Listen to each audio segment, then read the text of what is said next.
Imagine waking up to a silence that feels slightly too heavy. Your phone lights up on the nightstand. A single message that dismantles 3 years of meticulous planning in less than 10 seconds. The relationship you thought was secure has just ended. The career path you sacrificed your sleep, your weekends, and your peace of mind to construct has suddenly dissolved into an administrative email.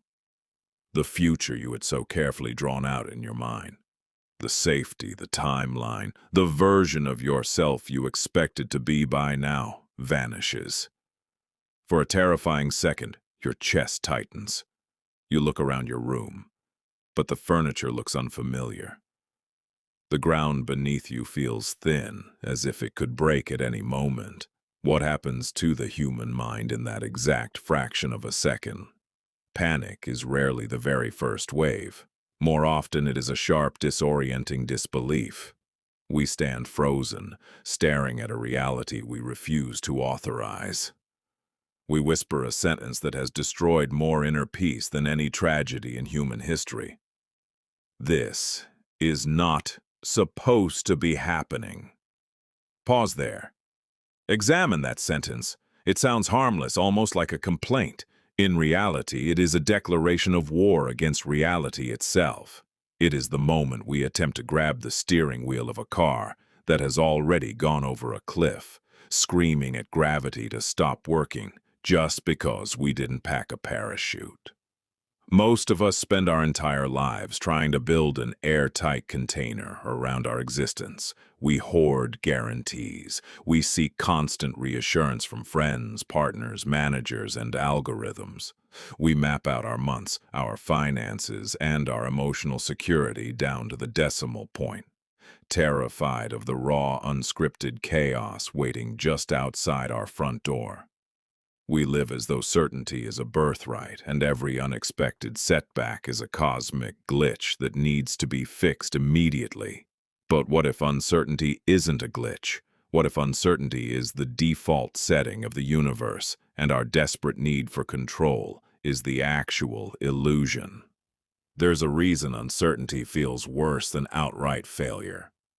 Failure has a shape, it has an edge, it hurts, but at least it is concrete. Uncertainty has no edges. It is a fog that expands the moment you step into it, breeding every possible worst-case scenario in the dark. And because our minds are built to detect threats, an unknown future can make the worst-case scenario feel real before anything has actually happened. Pumping cortisol through your veins and demanding that you solve the unsolvable right now. Consider this contradiction. Most people believe peace comes from having a life they can control. The greatest minds of antiquity discovered the exact opposite. Peace does not come from controlling the world. Peace comes from realizing how little of it was ever yours to control in the first place. Think about the sheer volume of invisible labor you perform every single day. How much mental energy do you waste trying to manage how people perceive you? How many hours do you spend replaying a conversation, wishing you could reach back into the past and rewrite someone else's reaction? How much of your life is consumed by anxiety over an outcome that hasn't happened yet, trying to calculate every possible variable so life doesn't catch you off guard? You are exhausted. Not because your life is hard, but because you are carrying a universe in your hands that was designed to rotate on its own.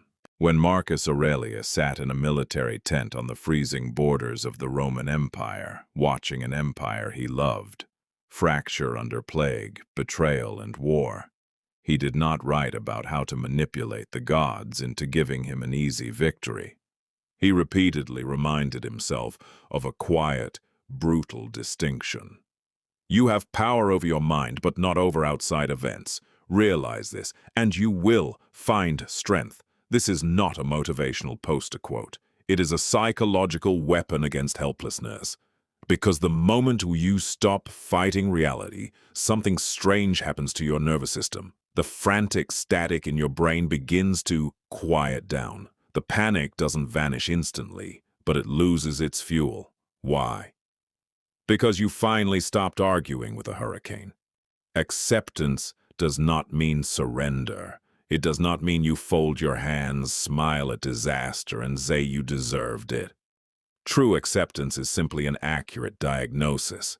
It is a doctor looking at a severe wound and saying, "This is the wound," instead of screaming at the knife or cutting. You cannot treat a reality you are still denying. You cannot solve a problem while you are busy crying over the fact that the problem exists. Yet, our modern lives are built on an industrial scale escape from discomfort. Think about your daily habits. When a difficult conversation looms, what do? You pick up your phone. When a project fails or an awkward silence settles in a room, where do your eyes go? Straight to a screen. We have engineered an entire society designed to insulate us from friction. Every notification, every endless scroll, every instant delivery, every micro-distraction whispers the same silent promise. You never have to feel uncomfortable again. But there is a hidden tax on all that comfort. Every time you immediately escape discomfort, you send a signal to your nervous system. Discomfort is dangerous.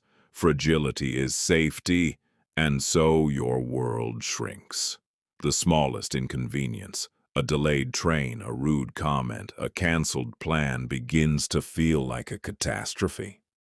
You become hypersensitive, easily bruised, and perpetually anxious, guarding a fragile peace that can be shattered by a single text message. The Stoics understood a counterintuitive law of the human mind. You do not become strong by avoiding heavy things. You become strong by choosing to carry them. Seneca, a man who experienced exile, the loss of his fortune, and the constant threat of a political execution, noted that a person is truly miserable only when they have never known misfortune, because they have never been tested against themselves. Every time you willingly face a difficult truth, every time you sit in the awkward silence instead of running from it, every time you accept a loss without spinning a tragic narrative around it, you are forging an internal armor. You are teaching your brain a new phrase. Even if this hurts, I can handle it. Notice the profound shift in those words. Most people are paralyzed by the thought, what if this goes wrong? And their entire strategy rests on trying to ensure that it never, ever does. But life laughs at our insurance policies. Plan A collapses, people leave, bodies age, markets shift. The rug is pulled out from under your feet, exactly when you thought you had finally learned how to stand. When that happens, the illusion of predictability shatters, and beneath the debris, you are forced to confront the ultimate question. Who are you when you have nothing left to manage? This is where the third reversal takes place. We look at calm people, those rare individuals who walk through chaos with a steady pulse and a clear eye, and we make a fundamental mistake. We assume they must have easy lives. We assume luck has shielded them, or privilege has insulated them, or biology has simply gifted them an unshakable nervous system. We are wrong. Calm people do not have fewer problems. They simply have a completely different relationship with the storm. They have realized that the human mind has a terrifying superpower, the ability to suffer twice. First, from the actual event itself, the lost job, the broken heart, the failed investment, and second, from the story we tell ourselves about the event. The story that says, I was rejected, therefore I'm unlovable. I failed at this project, therefore my career is over. They left, therefore I will always be alone. If you strip away the story, what is actually left? There is the event, and there is your physical breath in your lungs. Everything else is commentary, and most of your commentary is a lie designed to keep you afraid. Consider how much time you spend auditioning for imaginary tragedies. You lie awake at 3 a.m, casting yourself in a horror film written by your own insecurities. You rehearse arguments that haven't happened. You mourn relationships that are still intact. You calculate failures that are purely hypothetical. You pay an emotional tax on debts that were never even issued. The Stoics practiced a form of deliberate mental clarity known as the Premeditation of Evils. It sounds morbid, but its purpose is radically liberating. They would intentionally sit down and imagine worst-case scenarios coming true, visualizing the loss of wealth, status, health, or loved ones. Why?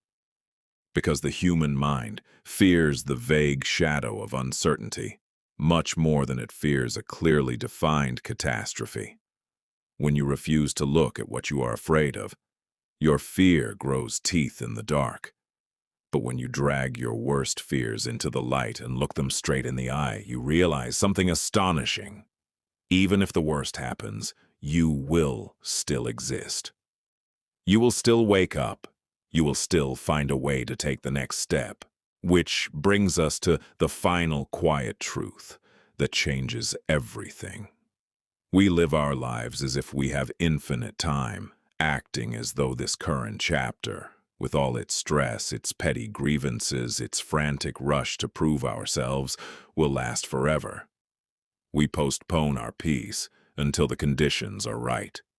We tell ourselves, once I get this job, once I fix this relationship, once I pay off these debts, once I finally figure out who I am, then I will breathe, then I will be calm.